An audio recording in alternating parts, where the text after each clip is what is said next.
Jangan salahkan diri kita kalau pada akhirnya ketika kita dapat masalah, kita akan meresponnya dengan negatif. Kita akan meresponnya dengan kebaperan yang mendalam. Kenapa?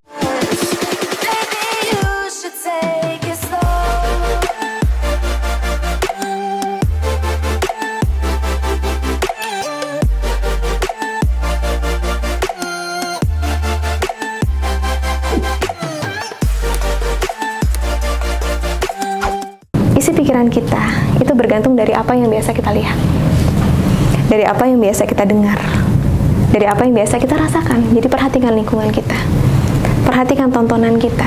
Kalau tontonan kita drama Korea seperti itu ya, masih ada yang suka nonton drama Korea, dalam hati aja ya teman-teman ya. Tontonan kita masih sering drakor, baca keren banget ini.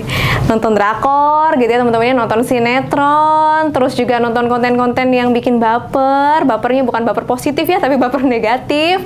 Jangan salahkan diri kita kalau pada akhirnya ketika kita dapat masalah, kita akan meresponnya dengan negatif. Kita akan meresponnya dengan kebaperan yang mendalam. Kenapa? Karena isi pikiran kita itu sudah dipenuhi dengan cerita-cerita drama. Jadi kita menganggap kehidupan kita itu seperti drama. Nah itu, hati-hati banget teman-teman semuanya. Apalagi nanti ketika sudah berumah tangga, beda lagi cerita. Rumah tangga itu penuh dengan konflik teman-teman semuanya, penuh dengan ujian, penuh dengan cobaan. Setannya makin banyak tuh yang ngedatengin. Menggoda kan? Ketika berdekatan, belum nikah, gimana caranya terus dipersatukan, gimana caranya biar nempel terus. Tapi kalau udah nikah, gimana caranya bisa memisahkan, seperti itu tugasnya setan ya. Nah ketika lucu, nah ketika kondisi seperti itu teman-teman semuanya, ketika kondisi seperti itu, pikiran kita, diri kita hanya dipenuhi dengan cerita drama, kita akan menganggap kesalahan suami dikit aja itu jadi drama buat kita, jadi masalah buat kita. Itu bisa jadi play victim nggak sih Bu? Bisa jadi play victim nggak? Ya bisa banget lah. Play victim apa lagi selain play victim? Playing victim jadi belibet kan ya. banyak pada akhirnya memberikan dampak yang gak hanya playing victim. Kita sebagai wanita jelas kita merugikan diri kita sendiri. Kita misalkan nih teman-teman, paling simpelnya seperti ini. Ini persiapan ya buat para perempuan di sini ya, atau sudah ada yang menikah? Belum. Sama calon suami ya, siap-siap ya. Misalkan seperti ini, yang paling simpel teman-teman semuanya, yang paling simpel. Suami pulang kemalaman, nggak ada kabar. Suami pulang kemalaman, nggak ada kabar. Nah, kalau kita tadi ya terbiasa nonton drakor, terbiasa nonton sinetron, drakor yang dimunculkan cerita-cerita seperti apa sih? Suami pulang kemalaman apa?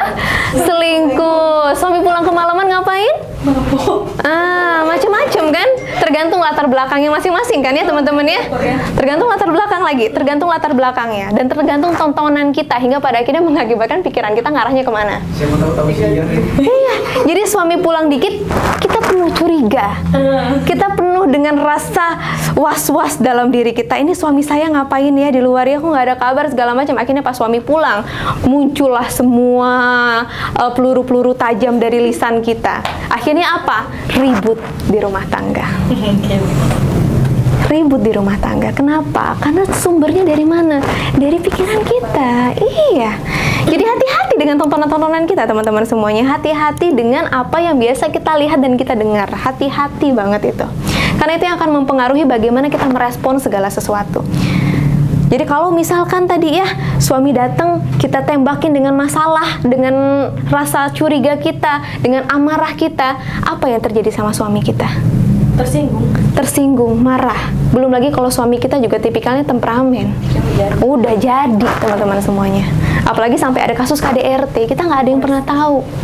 Seperti itu ya, nauzubillah ya, jangan sampai ya. Cuman disinilah kita belajar untuk mengantisipasi itu semua. Jadi isilah pikiran-pikiran kita tuh dengan hal-hal yang positif. Kalau kita terus penuhi isi pikiran kita dengan hal yang negatif, dengan tontonan-tontonan drakor tadi, yang menyebabkan pada akhirnya setiap kejadian di hidup kita penuh dengan persepsi seperti cerita drama, padahal faktanya tidak seperti itu, tidak seseram itu teman-teman semuanya. Tapi lagi-lagi kalau kita isi pikiran kita dengan cerita-cerita negatif, pada akhirnya hidup kita akan dipenuhi dengan hal-hal negatif. Tapi kalau kita biasakan diri kita isi pikiran kita biarkan telinga kita biarkan mata kita untuk melihat hal-hal yang positif, insya Allah pikiran kita penuh dengan hal-hal yang positif. Maka dengan cara seperti itu kita akan dikelilingi dengan hal-hal yang positif. Kenapa? Karena tadi sumbernya dari pikiran kita. Kalau pikiran kita positif, apapun yang terjadi di lingkungan kita akan meresponnya dengan baik, kita akan meresponnya dengan bijak. Walaupun tetap ya, nggak hanya butuh kita menghindari dari hal-hal negatif, tapi kita butuh untuk terus belajar.